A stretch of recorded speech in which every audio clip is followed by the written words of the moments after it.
Because we've determined the age, it's older than the Pikes Peak granite. Pikes Peak granite, you got a big mass of granite that is like 50 miles across. That's going to take a very long time to cool, so it has time to grow lots of big crystals.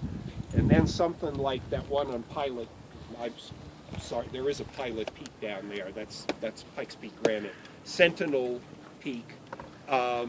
You had just a little plug of magma that was maybe 100 yards across, something like that, that came up through, the granite was already ancient by then, so it was totally cold. That little plug of magma came up. It's going to cool in a few years or tens of years, so it's not going to have time to grow the big crystals. And you know, I had a rock that I picked up on the trail that I was going to show you, but I left it with my papers, which are on the other knob there, but that's okay. So all of this is what they call the biotite gneiss, and the darkness in it is mostly biotite mica, like I was talking about. And you see it has veins of granite in it here and there. So when you see those lighter colored layers, and what you notice is the feldspar, which is kind of a little bit iron stained, so it's kind of a little bit of a yellowish color. It's not pure white. So that was molten granite that squeezed in it at one time. Notice, interesting, like right here, we talk about which rocks are harder or not. This layer of granite is kind of weathered down into a trough, and the gneiss around it is sticking up, and that's not the way we usually think it should be. Part of it is that, I was saying before to some people, that granite is a little bit coarse-grained, and it gives more opportunity for water to seep its way in between the quartz and the feldspar grains, especially, you know, they heat up in the sun, they cool off at night, water gets in the cracks and freezes, so that coarse-grained granite actually sometimes will crumble quicker than this finer grained gneiss. Some gneisses are a lot coarser grained and you can see the crystals in them, but this, maybe it didn't really get that hot, or maybe it just got so thoroughly squeezed and sheared and deformed that it smeared it into thin layers. But this is, we would say, a pretty fine grained gneiss. The lighter rock is granite and the darker is biotite gneiss. Right. And somebody here asked me about one word. We have all these wonderful geology words. Some of these gneisses are what are called, this is one, if you're not a geologist, you've never heard this before, they are called migmatites. Raise your hand if you at least have heard of a migmatite.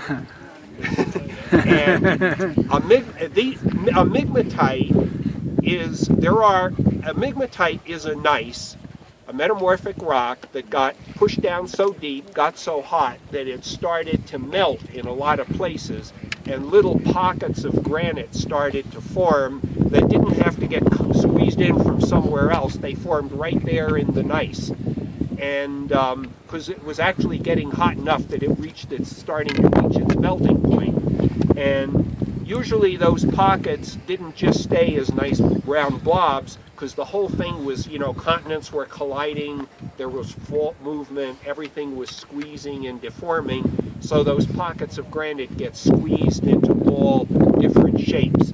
And if the gneiss really got really hot, and really hot is, we always think in degrees Celsius, so about 600 degrees Celsius is when these things start to melt. So that's like 1,000 Fahrenheit, and you have to do the conversion. If they've got a lot of those pockets of granite, they will be mapped as migmatite gneiss. And the ones here are not mapped that way on our geologic maps, so they only have a little bit of granite in them. And again, we're not sure if that formed in place or if it got squeezed in from somewhere else. So this doesn't have quite enough of those pockets of molten rock to be a proper migmatite. If you drive around, go off of I-70 into Evergreen, and the road cuts between Evergreen Parkway, I guess it's called. Those are migmatites. There's lots of granite. Some are dikes and some are twisty, squeezy things, you know, so there are some good migmatites there. So we would say those rocks over there got hotter than these rocks down here. What makes it a migmatite? It has a lot of lenses and blobs of granite that formed right in place within the rocks. So now you... Nice, and it's a German word, and I'm told in German they actually pronounce the G and they say Gneis, but we changed it to nice. And in German you learn when it's EI, that's always pronounced I, so it's nice, not niece. Niece is like your niece is N-I-E. So what did you ask? How do you spell it? G-N-E-I-S-S. Okay. And schist is S-C-H-I-S-T. And it's not scheist. It's and because would drop the T, that means something else. I think. Or anyway, nice. GN. Oh, nice. Anything else? I got a couple rocks here. Did you want to get I don't have no special Rosalie? I had one rock I was going to show you, and maybe one map that wasn't in your handout, but I left them over there. I'm going to go get them, but if you disperse, that's okay. But if you're still here, as soon as I'll come right back. Can I look at the rocks you're holding? Yeah, I was curious about them. I found them on the way up. On quartz. So you get just veins of solid quartz in places that have formed, you know, in the rock. Hot water dissolves SiO2 from one place in the rock, and if there's an open fracture in it, it'll deposit that quartz in it. That's the way mineral veins that contain precious metals and lead and zinc and have copper form in rocks. But in these rocks here, there's no mineralization, so we don't find any pyrite or gold, it's just solid quartz. Okay. And this is good. Yeah, that one looked And this one, so these two are sort of related, but this is what we would call a pegmatite, a granite pegmatite. So this was molten granite that formed very large crystals. So you look at this, and each of those masses of quartz is probably one crystal of quartz, but you usually don't actually see crystal faces or terminations because they were all jammed in together. But the white is feldspar, and each of those is a solid crystal of feldspar. And there's a little bit of mica in here too.